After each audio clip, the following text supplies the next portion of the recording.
Take off your red and green tinted holiday glasses. And let's try to see things as they actually were.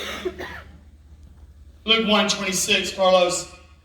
And right now we'll begin reading in the middle of this verse where God sent the angel Gabriel to Nazareth, to the town in Galilee, to a virgin pledged to be married to a man named Joseph, a descendant of David. The virgin's name was Mary. The angel went into her and said, "Greetings, you who are highly favored. The Lord is with you." History says that Mary was just a teenager. In her culture, where the average lifespan was just 35 years. Being engaged at what to us is the young age of 15 or 16, what was very routine or typical in Mary's world. She was betrothed, promised to be married to a carpenter by the name of Joseph. That meant there had been a ceremony in which their engagement had been finalized, legal binding. And that Joseph was now preparing a home for them to live in.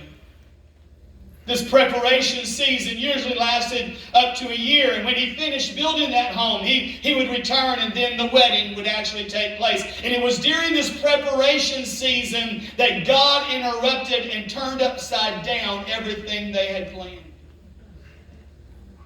Luke 1 explains that Mary and Joseph both lived in the tiny Jewish village community of Nazareth. Based upon historical evidence, it was just a community of around 400 people. It would not even be considered a town for another 200 years.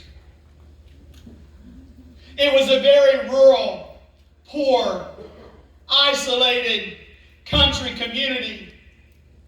Nazareth was the blunt of hillbilly jokes and backwoods sarcasm, with the common saying, John 1:46, that nothing good could come out of Nazareth. And yet, where nothing good could ever happen is exactly where God began His greatest work of salvation.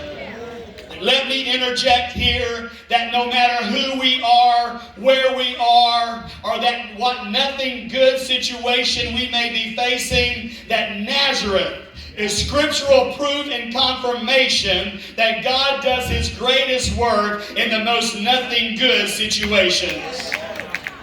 He specializes in loving the most unlovable, forgiving the most unforgivable, embracing and elevating those who feel the most unqualified, and working good in what looks like the most impossible situations. Your Nazareth is exactly where He likes to show up and do His greatest work. Somebody say amen.